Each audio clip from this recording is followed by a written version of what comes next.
Saudações, ouvintes do Grande Prêmio, tudo bem com vocês? Estamos aqui para a edição 150 do Paddockcast, o seu podcast favorito sobre esporte a motor. Eu sou Gabriel Curti, comando a nossa gloriosa atração com as presenças de Ana Paula Cerveira e Felipe Leite. Na produção, Pedro Prado é quem comanda as coisas aqui com a gente. Espero que vocês do outro lado estejam todos muitíssimo bem. Antes de tudo, aquela nossa tradição de mandar um abraço para os amigos da Central 3, os maiores especialistas do país nos podcasts. Então, ouçam o Paddockcast até o fim e aí vocês pulem direto para o feed dos nossos parceiros. Os Paddockcasts da Central 3 estão nos melhores agregadores de áudio do mercado e você escolhe o que prefere ouvir. Futebol, política, história, samba, enfim, a gosto do freguês. Olha, eu admito que não imaginava que isso fosse acontecer nunca, mas está rolando. É dia de discutirmos se Sérgio Pérez, que acaba de renovar com a Red Bull até 2024, pode ser campeão do mundo na Fórmula 1. A gente vai tentar entender como o mexicano venceu em Mônaco, mas também debater a performance de Pérez no campeonato todo. O que ainda falta para brigar? Ele pode bater Leclerc e Verstappen? Sem mais delongas, eu vou acionar nossos comentaristas, descobrir se no fim das contas a terceira via de 2022 é o Pérez. Se chegou a hora de cantar Acorda Perinho, temos um campeonato. Ana, bom dia, boa tarde, boa noite para você. Eu não vou fazer a pergunta tema do programa de cara para não estragar tudo, mas te agrada a temporada 2022 do Pérez? Te surpreende? Oi, Gá, bom dia, boa tarde, boa noite. Fê, Peprá, todos os nossos ouvintes também.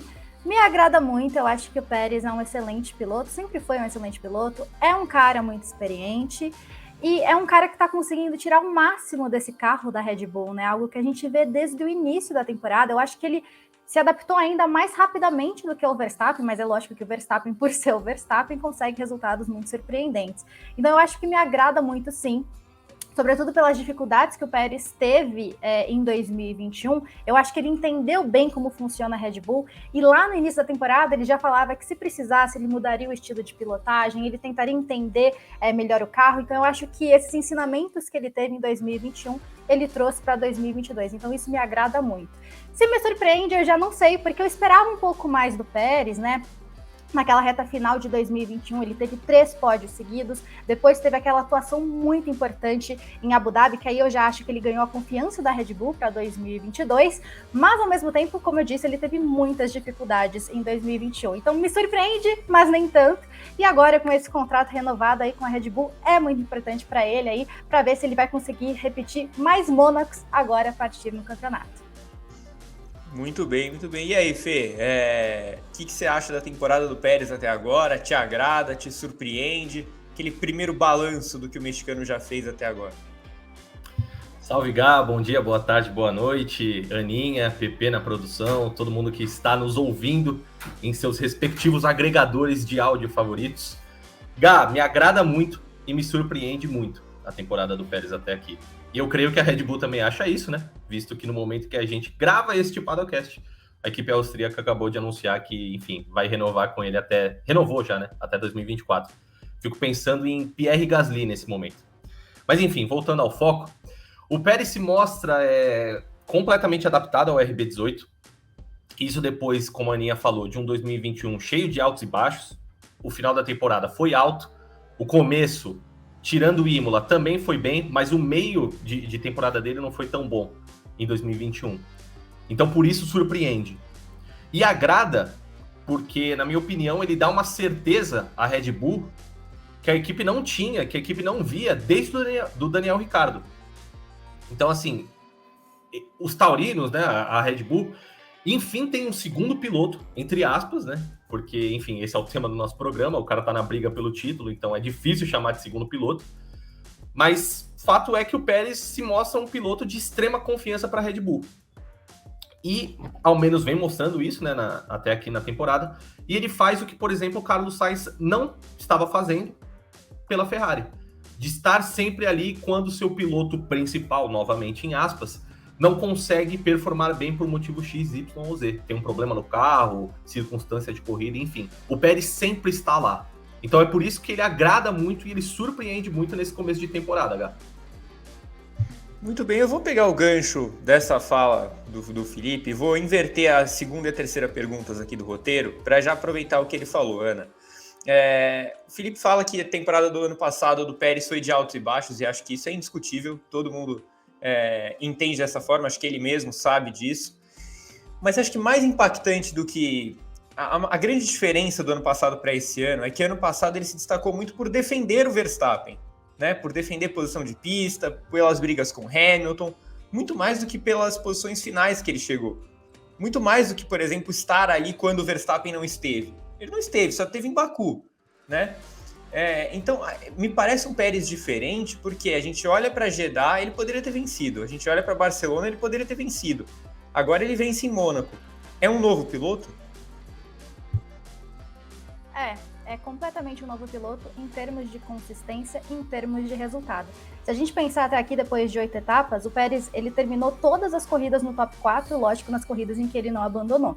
E uma coisa que a gente falava muito ano passado era que, por mais que o Pérez tivesse essa defesa, né, fosse um piloto muito defensor do Verstappen, que era uma coisa que eu acho que a Red Bull gostava e até queria que fosse, já que o Verstappen estava ali tentando seu primeiro título, eu acho que isso ele mudou para 2022. A gente falava em 2021, nossa, mas o Pérez está muito longe do Verstappen. Por mais que às vezes ele defenda, ele segue terminando as corridas longe do Verstappen, se classificando longe do Verstappen.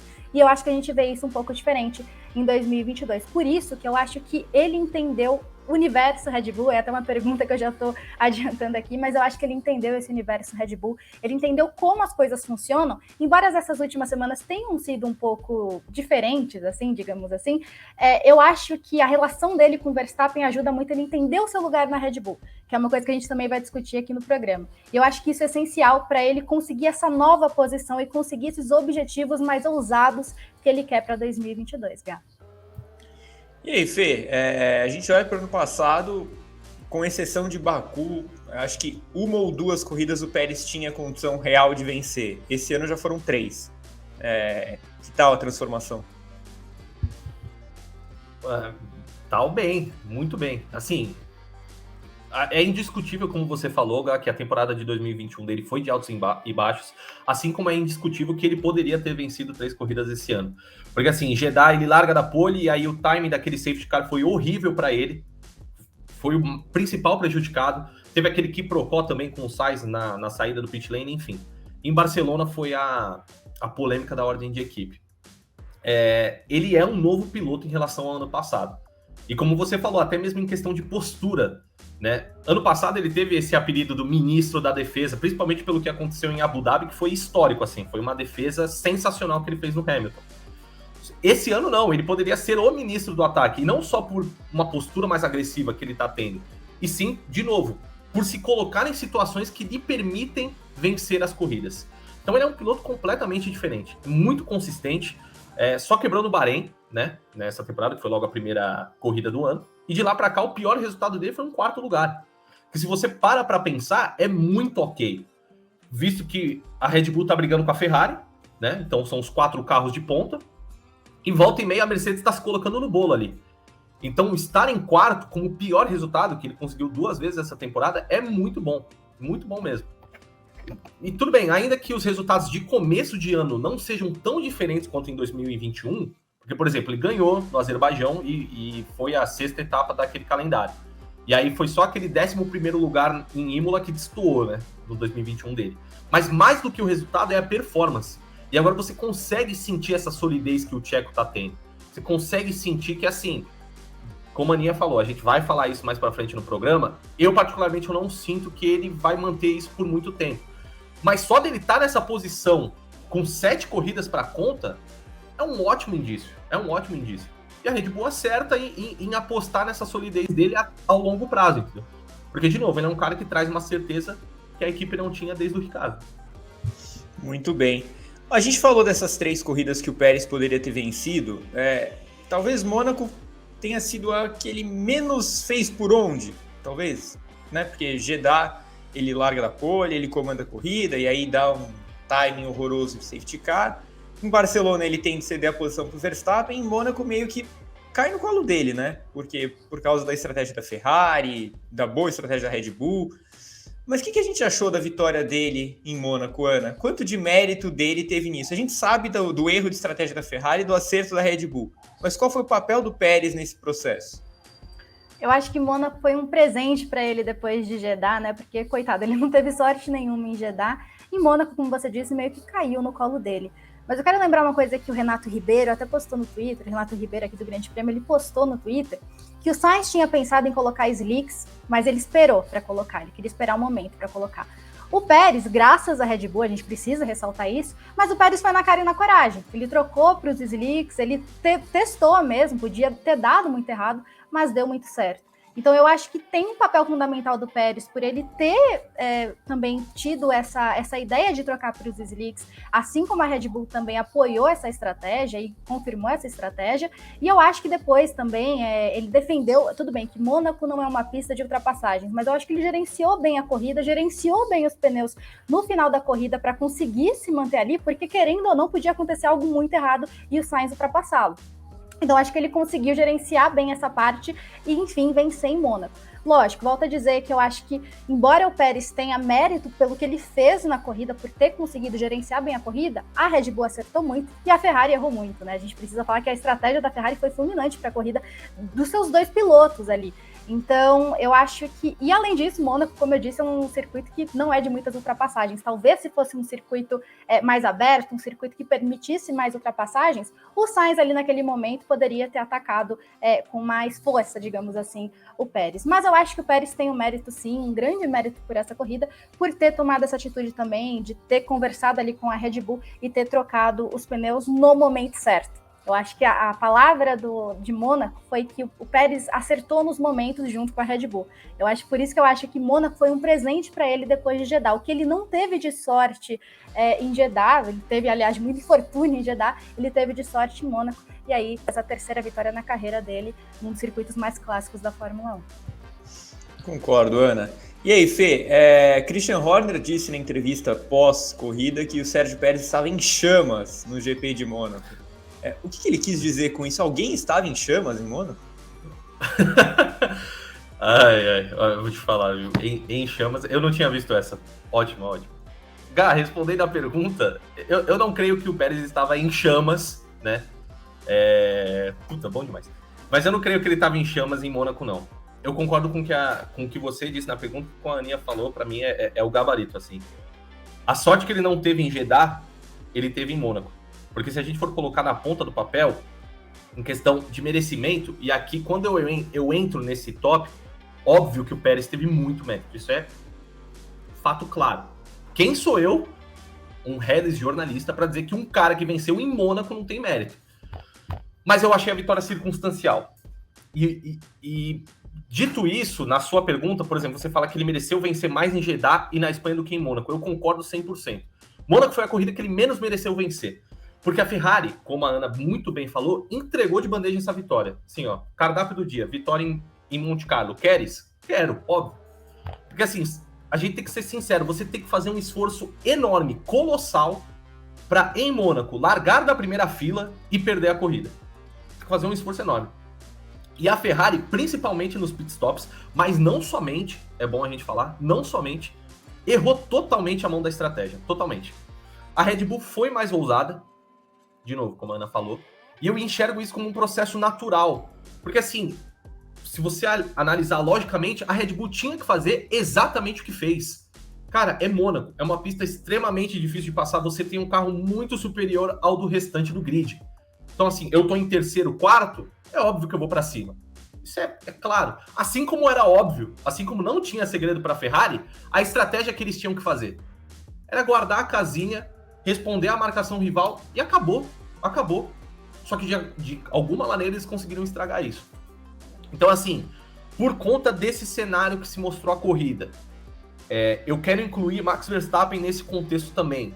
A gente vai falar mais para frente, mas eu não acredito que o Verstappen vá repetir a performance que ele teve em Mônaco no restante da temporada. Foi de longe a pior atuação dele na temporada de 2022. O terceiro lugar, de novo, foi um achado, porque a Ferrari errou a mão da estratégia, porque era para ter sido um quarto, e o quarto lugar só aconteceu porque ele foi completamente tímido em todas as sessões de sexta-feira, do sábado. Então, assim, Mas eu não acredito que isso vá se repetir. Então, por conta disso, a vitória do Checo é muito merecida, mas é circunstancial. E além disso tudo que vocês falaram, ainda teve um acidente no sábado, né? O Pérez ainda deu muita sorte de não ter arrebentado o carro, porque ele bateu no final da classificação no Q3. Então, realmente não foi um fim de semana liso do Pérez. Não dá para dizer isso, com certeza não dá para dizer. Mas, Ana, apesar disso tudo, a gente consegue cravar, como você falou ali no começo do programa, ele está totalmente adaptado ao mundo Red Bull? Acho que sim, e eu acho que é uma das chaves para ele ter melhorado tanto em 2022, né? Não é fácil, eu acho, que se adaptar ao mundo Red Bull, justamente pelo clima muito instável e justamente por ter Max Verstappen na equipe. Eu acho que é muito difícil. Mas eu acho que o Pérez, pelo menos, conseguiu entender minimamente como as coisas funcionam, conseguiu entender muito bem esse carro, e eu acho que isso é muito necessário para esse ano de 2022 que ele está fazendo. O Pérez, como eu disse, ele já falou que iria mudar o estilo de pilotagem. Por vezes, em 2000, ele falava que não entendia o que o Verstappen fazia. E a gente lembra de Christian Horner e Helmut Marko, essas duas figuras tão peculiares, sempre ali falando dele, falando que ele precisava melhorar. Então, ele teve muita pressão. E, como eu disse, eu acho que foi um ensinamento para ele em 2022. Então, eu acho que ele entendeu como as coisas funcionam em 2022, acho que ele entendeu ali como ele vai precisar se colocar nas corridas em 2022, embora agora esse novo Pérez aí, digamos assim, queira aproveitar mais oportunidades. Ô Fê, se adaptar ao mundo Red Bull envolve muitos fatores. Entender que o Verstappen é o primeiro piloto, guiar um carro que geralmente tem mais a cara do Verstappen do que a sua, o desse ano menos, mas geralmente é um carro feito para o Verstappen. Entender que você vai ser sempre muito pressionado interna e externamente pelas simpáticas figuras de Christian Horner e Helmut Marko. O Pérez está adaptado? Eu vejo ele totalmente adaptado a esse contexto que a gente está inserido agora, Gá.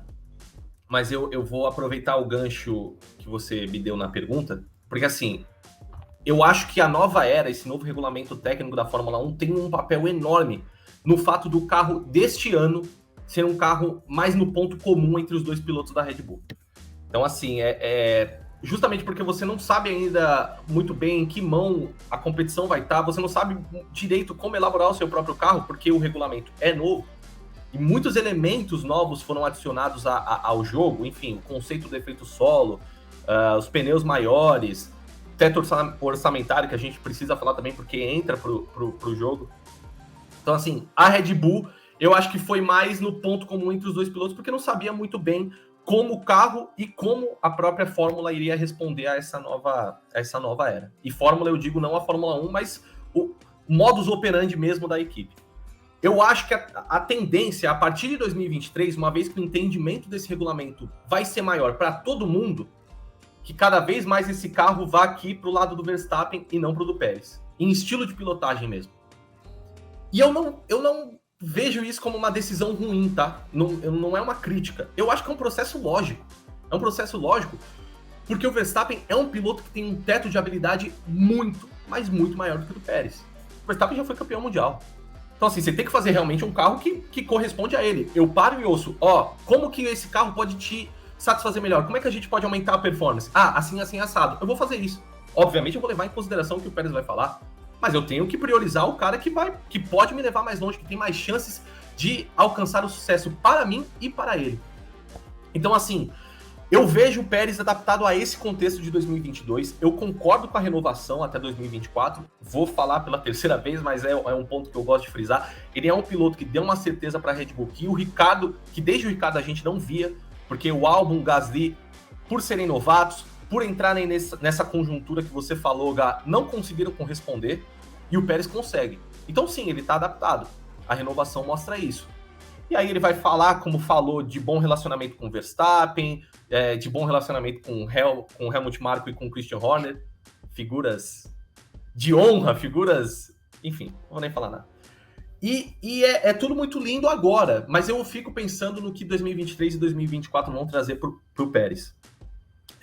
Não vou mais me alongar muito na resposta, porque acho que tudo já foi dito pela Ana também. Ele está adaptado agora, mas eu fico em dúvida nessa adaptação futura para o Pérez, porque tá muita coisa jogando contra a partir de 2022. Sim. Também acho. Ô Ana, você sabe que quando eu fiz o roteiro, o Pérez ainda não tinha renovado o contrato, né? Mas hoje, acordei, vi a notícia e adicionei essa pergunta ao nosso roteiro. Não vou fazer para o Felipe, porque já respondeu, tá? Já respondeu a pergunta. Então, essa vai só para você. Você achou a renovação de contrato do Pérez merecida? Achei muito merecida. Eu acho que ele precisa corresponder isso ainda em 2022, porque, como eu disse, agora é tudo muito lindo, venceu em Mônaco, essa renovação chega. Inclusive, tem um vídeo do Pérez que ele fala sobre isso com o Horner no caminho do pódio, né? Que ele, Fiquei com medo agora. Fiquei com medo.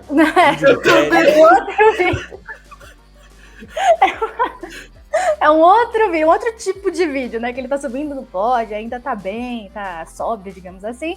E aí ele sobe no pódio e fala, mas acho que assinei muito cedo, né? Então provavelmente eles já tinham isso encaminhado, e aí se confirmou essa semana. Então eu acho justo, acho que isso é tudo muito lindo. Ele precisa continuar respondendo. Ele precisa, se possível, continuar tendo mais Mônacos, digamos assim. Eu acho que o Pérez, se algo acontecer com o Verstappen, e eu acho que a Red Bull torce para que nada aconteça com o Verstappen, mas se algo acontecer, a Red Bull torce para que Pérez tenha mais Mônacos. E eu também concordo com o Fê quando ele fala que 2023 e 2024 as coisas podem ser um pouco diferentes. 2022 é o primeiro ano do novo regulamento, da mudança brusca desse regulamento.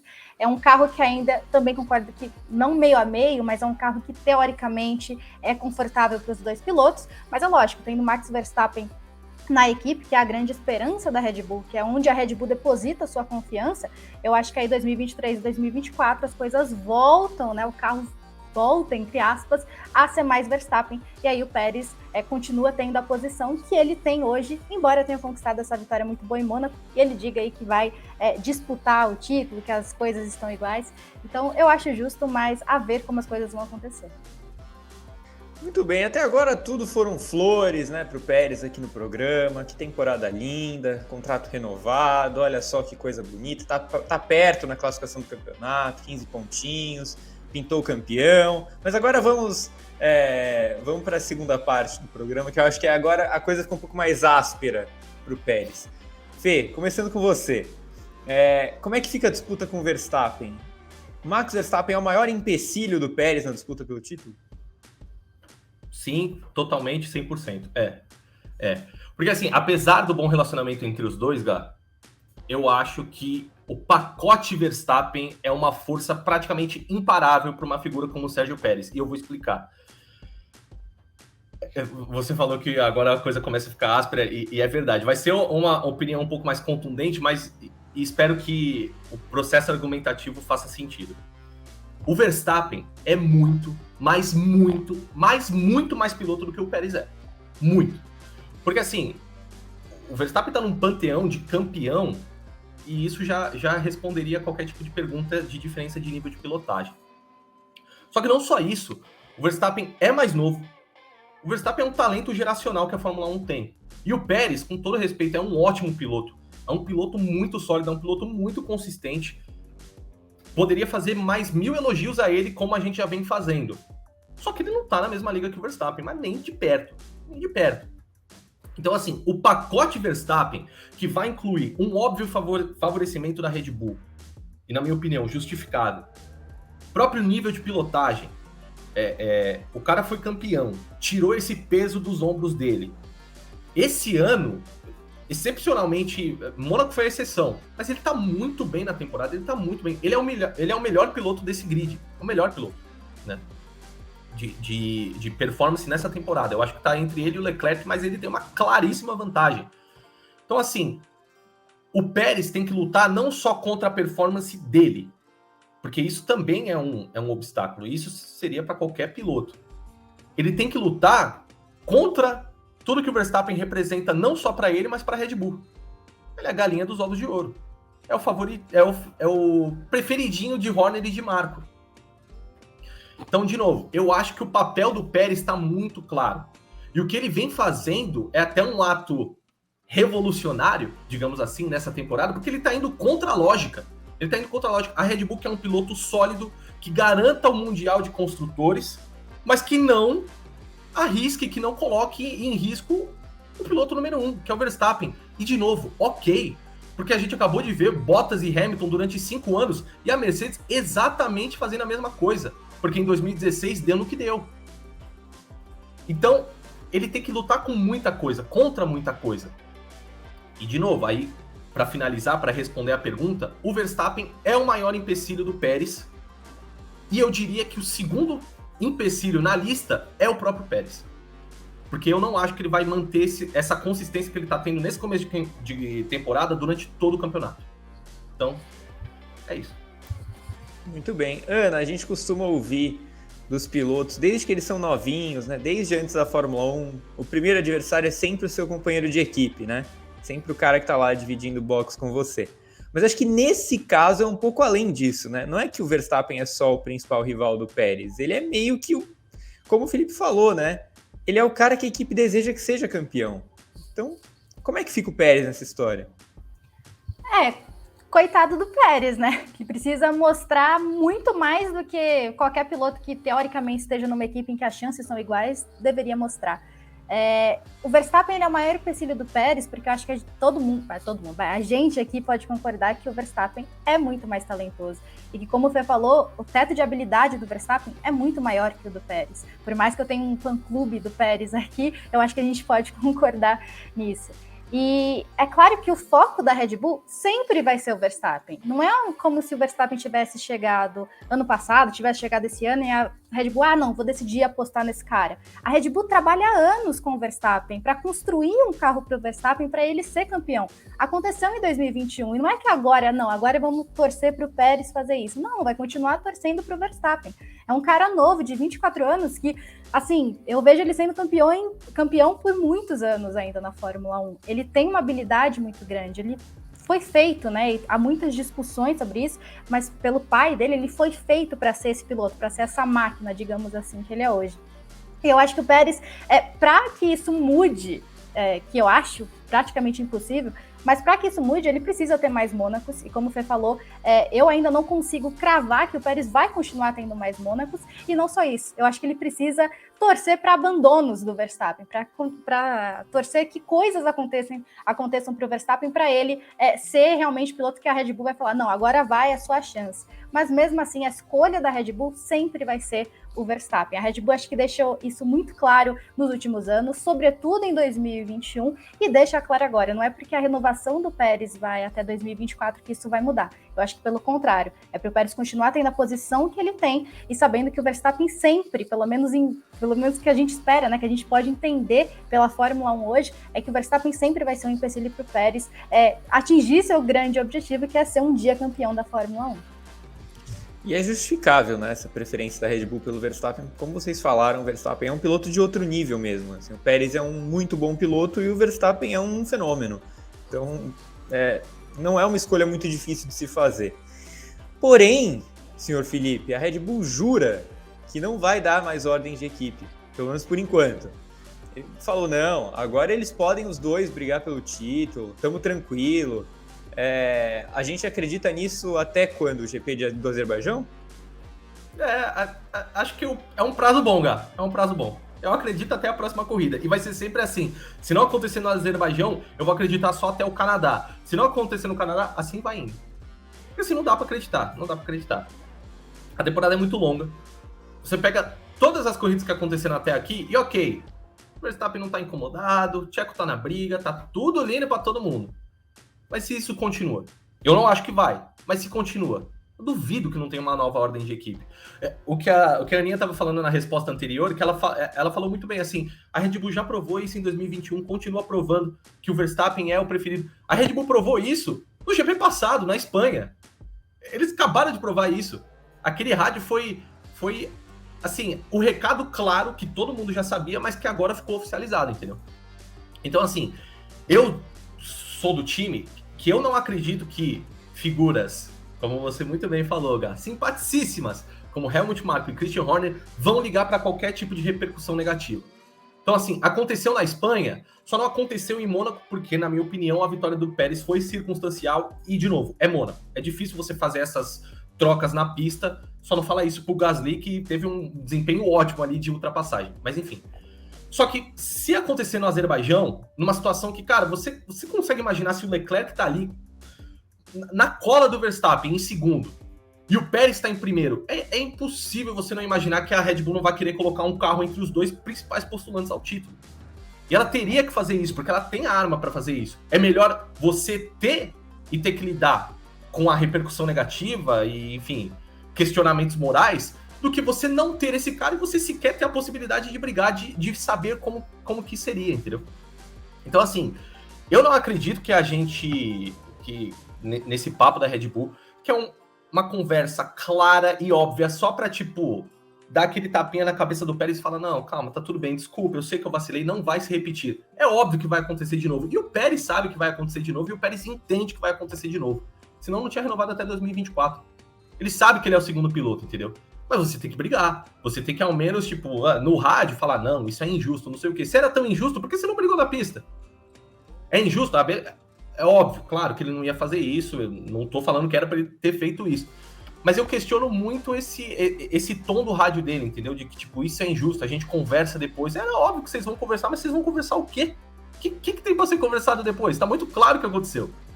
Então, assim, eu não acredito que a gente... Que na Espanha foi a última ordem de equipe da Red Bull. E eu não sei até que ponto eu acho isso extremamente condenável, Gá. E aí, Ana?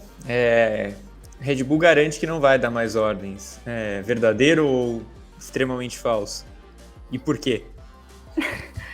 Eu acredito vendo, e como o Fê falou, vou acreditar no Azerbaijão, aí não vou acreditar pro Canadá. E aí não vou acreditar também pra próxima. Acho que eu nunca vou acreditar nisso. Porque como o Fê falou, por mais que o Pérez lá em Barcelona tenha falado, gente, é injusto o que tá acontecendo, é injusto, mas é a realidade. Ele sabe dessa realidade. Ele sabe da posição dele na Red Bull. E ele sabe que ele nunca vai ser o escolhido, ele nunca vai ser o cara que, não, fica aí que a gente deixa o Verstappen te protegendo. Acho que isso nunca vai acontecer na Red Bull, pelo menos enquanto o Verstappen ter esse talento, ter esse negócio, esse pacote Verstappen de ganhar sempre. E eu sei que a Fórmula 1 ela tem muitos históricos assim, de companheiros de equipe, de como sempre foi muito injusto. Nossa, o cara tá liderando ali, aí a equipe pede para o outro passar, mas é a realidade da Fórmula 1. A Fórmula 1 ela faz parte também de apostar num piloto, e quando você tem um piloto tão talentoso e um ótimo piloto do outro lado, mas você vai confiar, sua balança vai pender para o outro lado. E eu acho que isso é muito claro na Red Bull. É igual a Ferrari fala que vai dar chances iguais. Como vai dar chances iguais se você tem um Leclerc tirando tudo e se você tem um Sainz realmente muito ruim, sem conseguir tirar mais resultados? Isso na Red Bull, por mais que o Pérez esteja melhor, por mais que a dupla esteja melhor, segue sendo muito claro. O Verstappen ele consegue tirar muito desse carro, que às vezes esse carro, pelo menos lá no início da temporada, a gente falava, será que esse carro consegue fazer isso? E o Verstappen fazia isso. E é por essa qualidade do Verstappen, esse talento do Verstappen, que ele fica tão à frente. E acho que isso vai ser não só na Red Bull. Se o Verstappen estivesse em qualquer outra equipe ao lado de um piloto com talento, né, sendo ótimo como o Pérez, isso iria acontecer da mesma forma. Por isso que, como você disse, não dá para condenar essa escolha da Red Bull. É uma escolha que talvez, se eu estivesse na Red Bull, eu também falaria, por mais que seja triste e injusto com outro piloto, claro. Ô Fê, você já falou que não consegue ver o Pérez mantendo esse nível a temporada toda, né? Que depois do Verstappen, o segundo empecilho é o próprio Pérez. Além disso, olhando para o agora, para a temporada que já rolou, para a parte da temporada que já rolou, você consegue ver o Pérez melhorando alguma coisa em relação ao que ele já fez? Tem algum ponto que você olha e fala, não, para ele ser campeão, ele vai precisar melhorar isso? Olha, essa é difícil, Gá. Eu confesso que olhando o roteiro antes, né, essa era uma pergunta que é difícil de responder, porque assim, eu acho que ele tá muito no auge de performance desse ano, assim. De novo, até seria estranho se eu falasse qualquer outra coisa diferente, porque é o que eu venho respondendo nesse podcast inteiro. Eu acho que esse é o teto de habilidade que o Pérez vai mostrar em 2022, que a tendência é só cair, e aí a gente precisa ver o quão vai cair. Isso dito, ele tá fazendo uma temporada espetacular até aqui, espetacular. Se eu tivesse que apontar alguma coisa que ele teria que melhorar, e aí se ele melhorar, eu posso mudar de opinião, porque realmente seria um novo elemento, talvez seja o ritmo de classificação. Talvez seja... O Pérez é um piloto que a gente sempre falou que é um cara que cresce muito na corrida e na classificação ele é meio tímido, assim.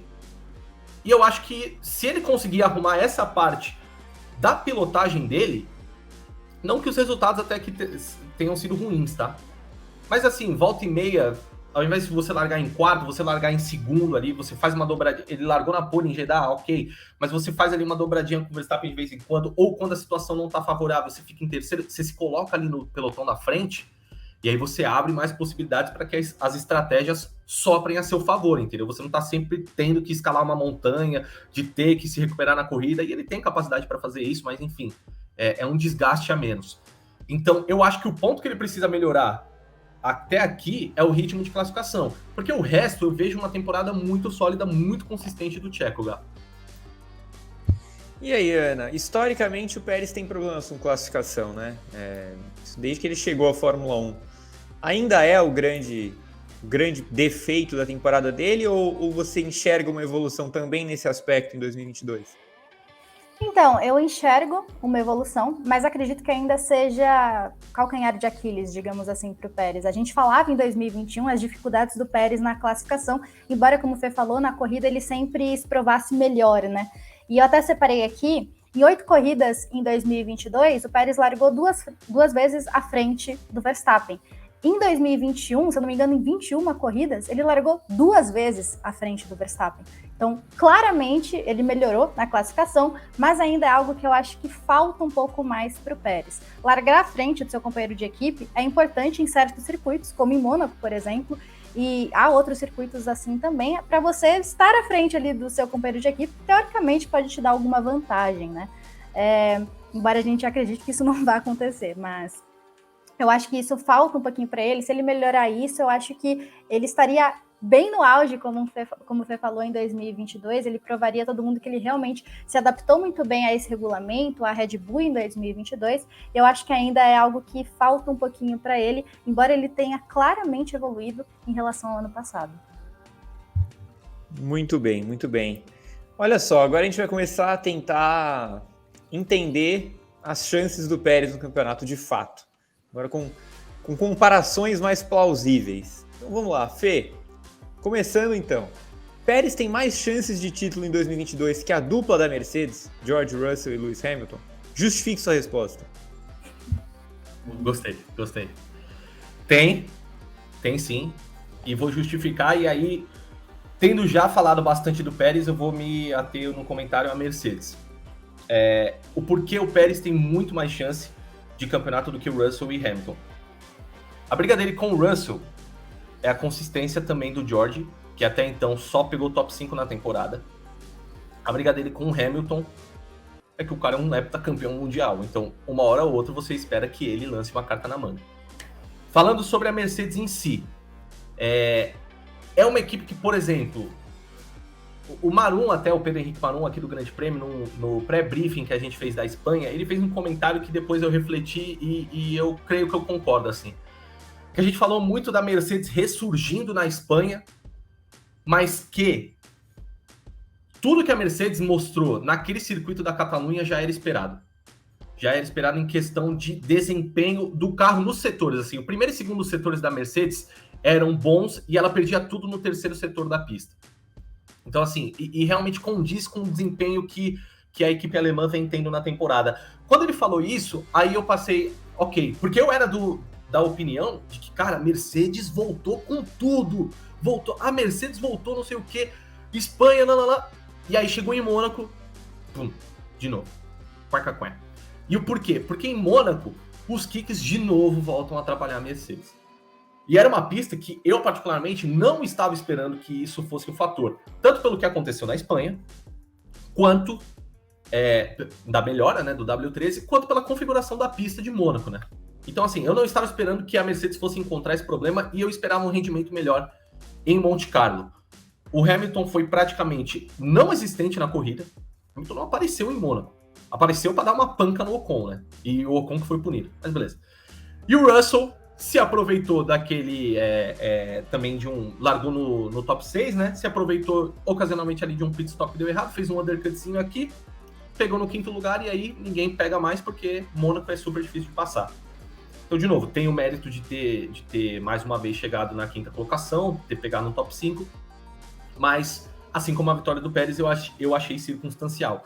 Então, por conta desse motivo, de que a Mercedes ainda não consegue solucionar os problemas do W13, que eu acho que também não tem como ser pior do que em Imola, que o Hamilton ficou a todo momento, em todas as voltas, olhando para a traseira do Gasly, em 13º, não acho que tem como piorar aquilo, mas eu também não vejo como melhorar. E assim, se você não melhorou na 7ª etapa da temporada, é difícil você traçar um prognóstico mais otimista para o restante do ano. Eu acho que esse ano a Mercedes vai buscar arrumar a casinha, fazer o melhor possível, mas em questão interna, não externa de campeonato, a gente vai brigar pelo título. Acho que ninguém mais está acreditando nisso. Mas é uma questão mais de se preparar para 2023. Mediante esse contexto de um cara que tá com a faca nos dentes esse ano, o Pérez tem mais chances do que George Russell e tem muito mais chances do que Lewis Hamilton. Esse negócio de arrumar a casinha é com o Arthur Aguiar, né? Realmente é um cara especialista nisso. Pontinho de luz. Pontinho de luz. Ô Ana, Pérez tem mais chance de título em 2022 do que a Mercedes. A Mercedes não tinha voltado na Espanha e juraram que a campeã tinha voltado. Voltou e foi embora, né? Como o Fê falou, não rolou. Mônaco não rolou para Mercedes. Falando do Pérez, pelo carro, com certeza. Se a gente pensar, o carro da Red Bull é um carro muito bom. Talvez era o carro que eu falava que estava um pouquinho atrás da Ferrari. Hoje eu vejo muito mais parelho, talvez até um pouco melhor. É um carro muito versátil, é uma das qualidades que a Red Bull tinha em 2021 e com certeza tem em 2022, porque o carro da Red Bull segue sendo muito versátil. A Red Bull consegue fazer um acerto bom para circuitos diferentes. Pensando pelo momento do Pérez, acho que sim também, como o Fê falou. Eu acho que o Pérez tendo sangue nos olhos, assim, tendo essa vontade que ele demonstra ter em 2022, acho que também pode sim ter mais chances do que a Mercedes. A questão, Gá, é uma coisa que eu concordo inclusive com você, que você já falou no Paddock GP. Eu ainda acho que a Mercedes vai ser um fator no campeonato para roubar bons pontos de Red Bull e Ferrari. Eu acho que essa é a posição da Mercedes e eu acho que isso acontece para a Mercedes também ir melhorando o seu carro para 2023. Eu acho que a Mercedes ela não vai ter mais chances que o Pérez, porque o Pérez, além desse conjunto, tem uma Mercedes que eu acho que nesse momento se preocupa mais com o problema estrutural que tem no carro, porque a gente pensou, não, Barcelona resolveu o problema. E Mônaco voltou a ter o problema. É um problema estrutural e é um problema que claramente, a gente fala isso aqui no Paddockcast desde o início da temporada, é um problema que não vai ser resolvido de uma hora para outra. Demanda muito estudo, demanda a construção de novas peças, demanda o quanto eu vou gastar para fazer isso, o teto orçamentário que as equipes estão reclamando muito, demanda muita coisa. Então a Mercedes, eu acho que o objetivo dela é arrumar a casinha, né? Para 2023, mas eu sigo achando que ela vai ser um fator no campeonato pela consistência do Russell, como o Fê apontou, e também porque a gente espera que o Hamilton em algum momento vá aparecer mais à frente, vá fazer alguma coisa nesse sentido, dependendo do circuito, claro. Mas, pensando nisso tudo, também acho que o Pérez tem bem mais chances do que a dupla da Mercedes. A gente continua, então, descobrindo em que lugar dessa disputa pelo título está o Pérez, Fê. Perguntando sobre Carlos Sainz. Pérez tem mais chance de título do que o Sainz. E aí eu vou colocar um elemento aqui que pouco se fala nesse momento, que a temporada do Sainz realmente não é boa e ele teve aquela sequência de batidas. Porém, a gente olha para o número de pódios na temporada. Sérgio Pérez, 4. Charles Leclerc, 4. Carlos Sainz, 4. Será que a gente não descartou ele cedo demais ou de fato ele já está fora e o Pérez tem mais chance? Olha, Gá, esse para mim é o principal ponto, assim, é o ponto-chave. O porquê eu acredito, e aí eu vou até puxar, eventualmente vou falar disso que você falou agora, dessa questão dos pódios. Eu acredito que a gente descartou o Sainz cedo demais pela disputa graúda do título. E aí diz muito mais respeito ao Leclerc. Era uma comparação mais com o Leclerc do que, enfim, os pilotos da Red Bull. Só que eu acredito que o panorama da temporada é Leclerc e Verstappen e Leclerc brigando pelo título e Pérez e Sainz brigando por essa terceira via, pelo lugar no pódio do campeonato, pelo terceiro lugar. Eu acredito nisso. E o porquê? Porque, assim, o Pérez já se colocou numa posição até de pontos confortável, né? 110 pontos. o Sainz tem 83. Então já tem um prejuízozinho aí de 27 pontos o espanhol com relação ao mexicano. Desculpa.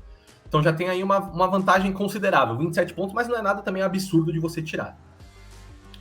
E aí, o Sainz é um piloto consistente. Eu sempre bato nessa tecla quando a gente fala aqui no Paddockcast. Eu acho o Sainz um piloto consistente. Eu gosto do Carlos Sainz.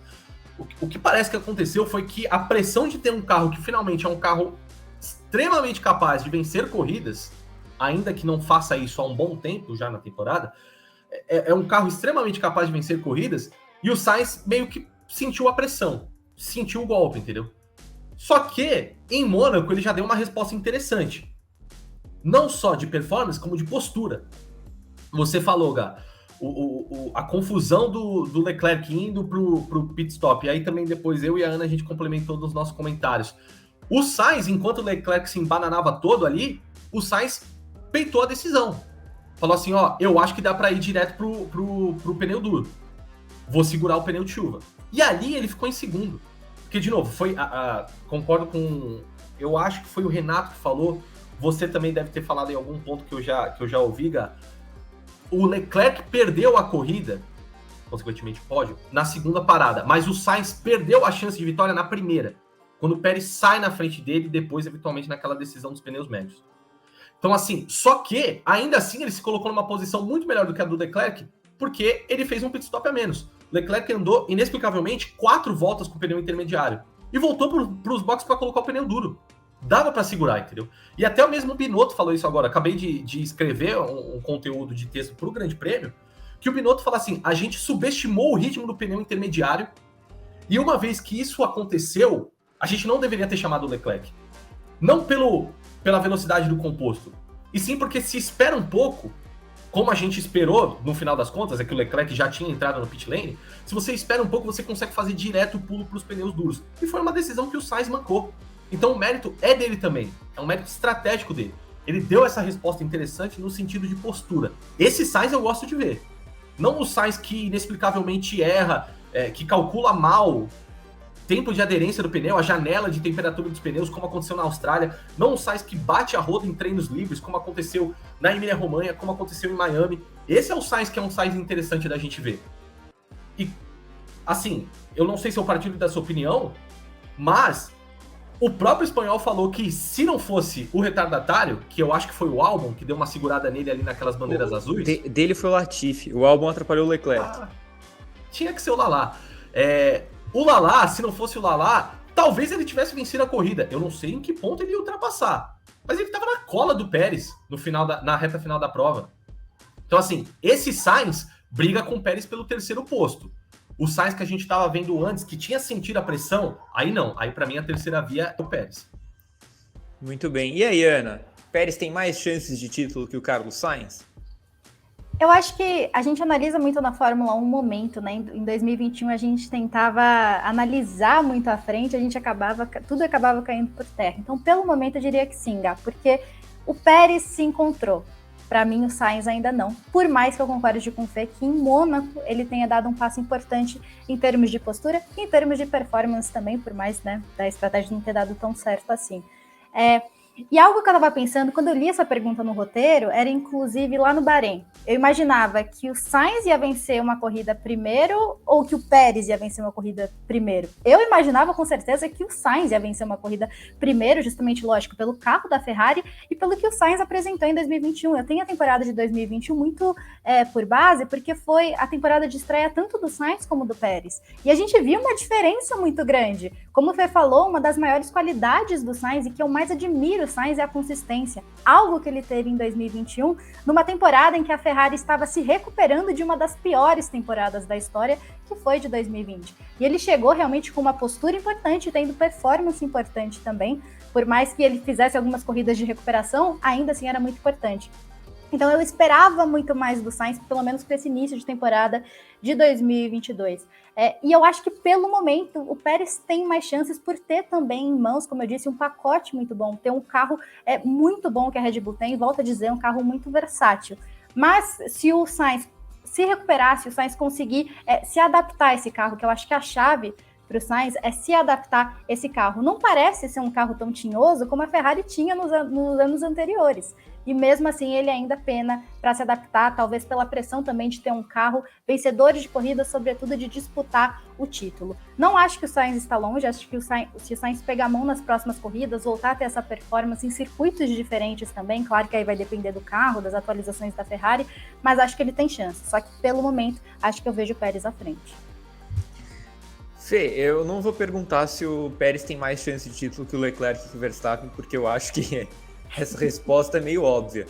Então a pergunta é um pouco diferente. Quão atrás o Pérez está dessas duas figuras que disputam mais ativamente o título de 2022 até agora? Até agora, H, ele tá atrás, mas ele não tá tão atrás, não. De novo, em termos de performance, como você muito bem já falou aqui também, ele poderia ter vencido 3 corridas. 3 corridas. Então, assim, se você coloca na ponta do lápis, em termos de possíveis resultados, ele tá ali, ó, com o Leclerc e ali com o Verstappen. É mais uma questão de projeção para o futuro da temporada mesmo, entendeu? Então, tipo assim, ele não briga pelo título, Agora ele tá um pouco atrás? Agora ele tá um pouco atrás. Mas eu não vejo essa distância se mantendo, entendeu? Pelo resto da temporada. Eu acho que a tendência é sempre ela largar. Ela chegou no mínimo possível, mas a partir daqui ela aumenta. Então, assim, agora, para responder de maneira concisa, agora, pouco atrás. Eventualmente, eu acredito que ele vai ficar consideravelmente devendo para o Leclerc e devendo para o Verstappen. E aí, Ana, discorra sobre essa briga com o Leclerc e com o Verstappen. Eu concordo plenamente com o Fê, acho que ele tá abaixo, com certeza, mas não tão abaixo assim. Era até uma coisa que eu tava pensando, inclusive, porque se a gente pensar em 2021, eu até fiz um vídeo sobre o top 3, né? Quando o Norris estava ali, quando o Bottas estava ali, e eles estavam muito abaixo, porque o Verstappen e o Hamilton faziam muitos pontos, faziam um campeonato à parte, e o Pérez não tá tão abaixo assim. Eu acho que ele pode se enfiar nessa briga, mas eu vejo que o Pérez ele tem a vantagem a curto prazo. Eu acho que o Pérez ele precisa aproveitar esse momento, ter Mônaco como impulso, talvez, e conseguir aí somando pontos importantes, porque a longo prazo, logicamente, como a gente já falou aqui no programa, a vantagem sempre vai ser para o Verstappen. Então acho que o Pérez pode se enfiar nessa briga, o que seria muito importante para a Red Bull, imaginando ter um Verstappen e um Pérez ali, quem sabe, já que ele está tão perto assim. Então acho que ele pode se enfiar ali, mas aí ele precisa aproveitar isso a curto prazo, como o Fê falou. A longo prazo, não confio muito que isso vá acontecer, mas Fórmula 1 2022 continua sendo uma caixinha de surpresas. Como eu disse lá no começo do programa, eu não faria a pergunta tema do nosso episódio porque estragaria todo o desenvolvimento. No fim das contas, vocês responderam a pergunta tema durante as outras perguntas. Então agora vocês podem responder bem curto mesmo, bem conciso, porque quem ouviu o programa todo já entendeu o que vocês pensam sobre o tema. Mas eu faço a última pergunta então, Fê. Pérez pode ser campeão da Fórmula 1 2022? De maneira concisa, pode, mas eu duvido que vá. Muito bem. E aí, Ana? Eu escrevi uma colinha para as perguntas e eu escrevi exatamente isso. Poder pode. Acho que vai acontecer? Não. Muito bem. É assim que encerramos então mais uma edição do nosso Paddockcast. A maratona de corridas da Fórmula 1 faz uma pausinha antes de retomar com o GP do Azerbaijão na próxima semana, mas tudo segue rolando. Tem Indy, MotoGP, Fórmula E, enfim. Confiram o noticiário no Grande Prêmio, na GPTV, a programação de vídeo continua sem parar por ali, e sempre com o agregador de áudio favorito de podcast, né? Sempre à mão, que os nossos principais programas entram por lá. Quando tem Fórmula 1, tem várias edições do Briefing, sexta, sábado, antes e depois da corrida, ou seja, semana que vem, Briefing de volta. No GP2, nosso segundo canal no YouTube, as análises em vídeo continuam por lá. Um beijo para Ana, para o Fê, para o Prado, para os amigos da Central 3, Gil e a mim, enfim, todo mundo que acompanhou mais uma edição do Paddockcast, este programa maravilhoso. Até mais, gente. Tchau.